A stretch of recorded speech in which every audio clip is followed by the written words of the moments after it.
Hello friends, இந்த வீடியோவில் try catch exception handling இன் ஜாவாங்கிற concept பற்றி பார்க்க போகிறோம்.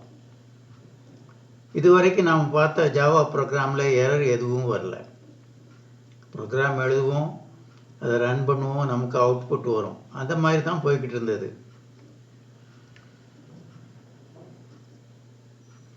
ஆனால் ஒரு பெரிய ப்ராஜெக்டில் ஒர்க் பண்ணும்போது நிறைய எரர் வர்றதுக்கு வாய்ப்பு இருக்குது.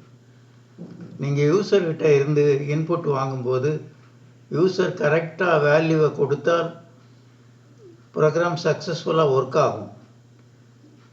அப்படி இல்லாமல் யூசர் இன்புட்டை தவறாக கொடுத்தா ஜாவா ப்ரோக்ராம் எரர் காண்பிக்கும்.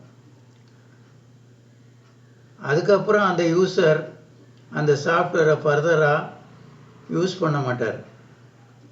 அதுக்கு பதிலாக அந்த சாஃப்ட்வேரை யூசரிடம் சொல்லணும், ஓகே நீங்கள் இதை செய்யக்கூடாது,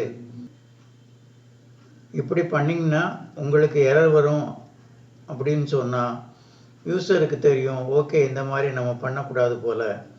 அதுக்கப்புறம் அந்த இன்புட்டை மாற்றி அந்த சாஃப்ட்வேரை மறுபடியும் யூஸ் பண்ணுவாங்க. ஒரு ப்ராஜெக்டில் ஒர்க் பண்ணும்போது இந்த எரர்கள் எல்லாம் ஹேண்டில் பண்ணுறதுக்கு ஜாவா ப்ரோக்ராமில் ட்ரை கேட்ச் இன்னும் ஒரு கான்செப்டை கொடுத்துருக்காங்க. அதை பற்றி இந்த வீடியோவில் ஒரு எக்ஸாம்பிள் மூலமாக பார்க்கலாம். நாம் இந்த எக்ஸாம்பிளில் என்ன பண்ணணும்னு பார்க்குறோம்னா, யூசர்கிட்ட இருந்து 2 நம்பர் வாங்கி அந்த 2 நம்பரையும் டிவைட் பண்ணி பிரிண்ட் பண்ணணும்னு நினைக்கிறோம். சிம்பிளான ஒரு ப்ரோக்ராம் தான். ஆனால் இதுலேயும் நமக்கு எரர் வர்றதுக்கு வாய்ப்பு இருக்குது. இதில் எப்படி எக்ஸெப்ஷன் ஹேண்ட்லிங் பண்ணலாங்கிறத இந்த வீடியோவில் பார்க்கலாம். ஃபஸ்ட்டு யூசர்கிட்ட இருந்து இன்புட் வாங்க நம்ம என்ன பண்ணணும், ஸ்கேனருங்கிற கான்செப்டை யூஸ் பண்ணணும் இல்லையா. இப்போ இந்த ப்ரோக்ராமில் ஸ்கேனர்னு டைப் பண்ணவுடன்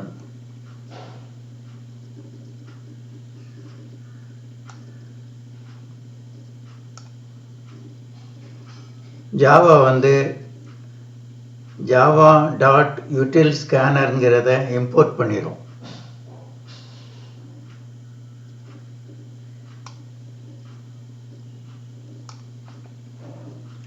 அடுத்து ஸ்கேனருக்கு ஸ்கேன்கிற வேரியபிள் கிரியேட் பண்ணுறோம்.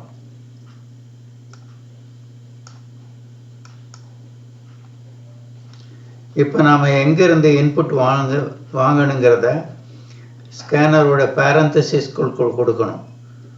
நாம் கன்சோலிடமிருந்து இன்புட் வாங்குறதுனால system.in சொல்லி பேரந்தசிஸ் கொடுக்குறோம்.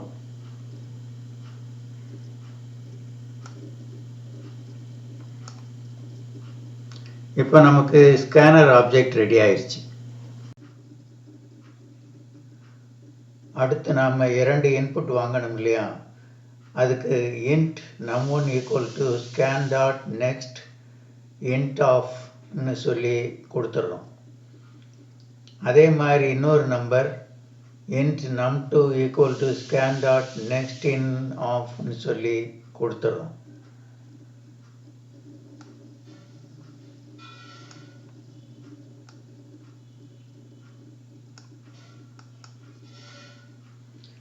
இப்போ num1ஐ num2ஆல் டிவைட் பண்ணி அவுட்புட் பண்ணணும்னு நினைக்கிறோம்.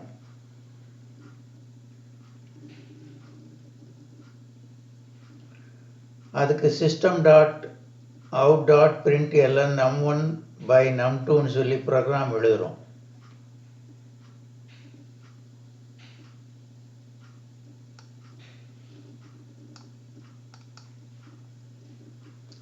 இது ஒரு சிம்பிள் ப்ரோக்ராம் தான். இந்த ப்ரோக்ராம் கரெக்டாக ஒர்க் ஆகுதான்னு சொல்லி ரன் பண்ணி பார்க்கலாம். ப்ரோக்ராம் ரன் ஆகி 2 நம்பருக்காக வெயிட் பண்ணுது.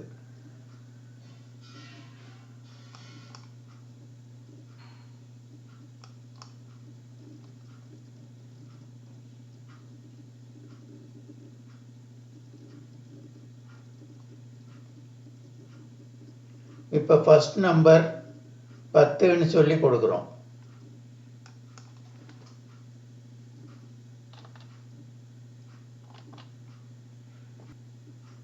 செகண்ட் நம்பருக்காக வெயிட் பண்ணுது. செகண்ட் நம்பர் 5ன்னு கொடுக்குறோம்.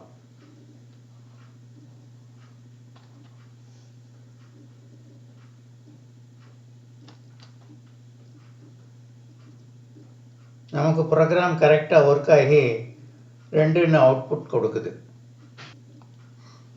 இப்போ இந்த ப்ரோக்ராமை மறுபடியும் ரன் பண்ணி ஃபஸ்ட் நம்பரை 10ன்னும் செகண்ட் நம்பரை 0ன்னு கொடுத்து என்ட்ரு பண்ணினா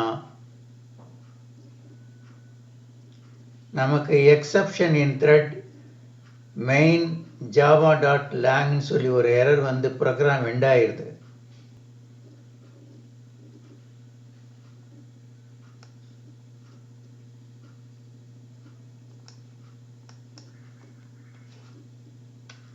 இப்படி ஒரு சாஃப்ட்வேரை கிரியேட் பண்ணி யூசரிடம் கொடுத்தா அவங்க அந்த சாஃப்ட்வேரை திரும்ப யூஸ் பண்ண மாட்டாங்க.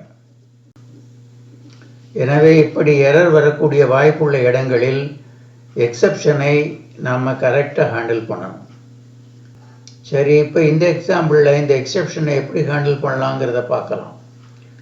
எக்ஸப்ஷனை ஹேண்டில் பண்ணுறதுக்கு ஜாவாவில் ட்ரை கேட்சுங்கிற கான்செப்டை கொடுத்துருக்காங்க. இப்போ இந்த ட்ரை கேட்சை எப்படி யூஸ் பண்ணணும்னா, நீங்கள் எங்கே உங்கள் ப்ரோக்ராமில் எரர்னு நினைக்கிறீங்களோ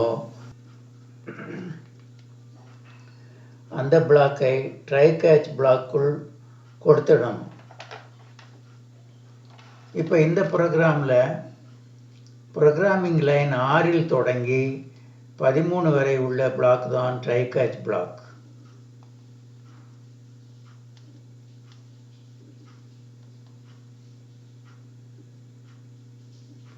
எனவே அங்கே ட்ரை கேட்ச் எக்ஸெப்ஷனை கொடுத்துட்றோம். இப்போ ட்ரை முடிஞ்சப்புறம் கேட்ச்னு சொல்லிட்டு எந்த எக்ஸெப்ஷனாலும் பரவாயில்லை, இந்த இடத்துல கேட்ச் பண்ணிடுன்னு சொல்லிடுறோம். அடுத்து ஈன்னு சொல்லி ஒரு வேரியபிள் நேமை கொடுத்துட்றோம். இப்போ இந்த கேட்சில் என்ன சொல்கிறோம்னா, இப்போ இங்கே num2 0ன்னு கொடுத்துருந்தா மட்டும்தான் நமக்கு எரர் வரும் இல்லையா? அதனால் இந்த இடத்தில் system.out.println num2 cannot be 0ன்னு கொடுத்து num2ஐ cannot be 0ன்னு சொல்லிடுறோம். யூசர் 2வது நம்பர் 0ன்னு கொடுத்தா 2வது நம்பர் ஆட்டோமேட்டிக்காக ஸ்டாப் ஆகி num2 cannot be 0ன்னு ஒரு அவுட்புட் வரும்.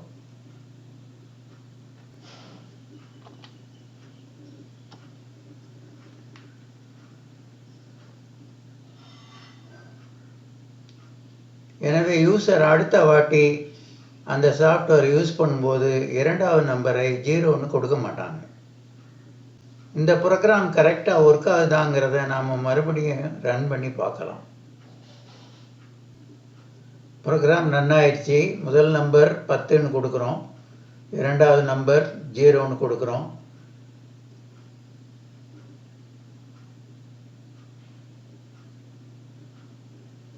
இப்போ இந்த டைம் பார்த்தீங்கன்னா எந்த எரரும் வரல. கரெக்டாக num2 cannot be 0ன்னு மட்டும் அவுட்புட் வந்திருக்கு.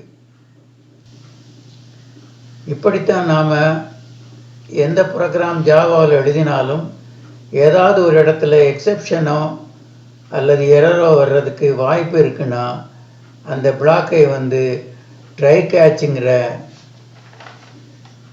பிளாக்குள்ள போட்டு நீங்கள் அந்த இடத்துல என்ன எரர் வருங்கிறத நீங்கள் கேட்ச் பண்ணி அந்த எரரை நீங்கள் எப்படி ஹேண்டில் பண்ணுங்கிறத நீங்கள் அந்த கேட்ச் பிளாக்குள்ள கொடுக்கலாம். இந்த வீடியோ உங்களுக்கு பிடித்திருந்தால் மறக்காமல் சப்ஸ்கிரைப் பண்ணுங்கள், நண்பர்களுக்கு ஷேர் பண்ணுங்கள். தேங்க்யூ.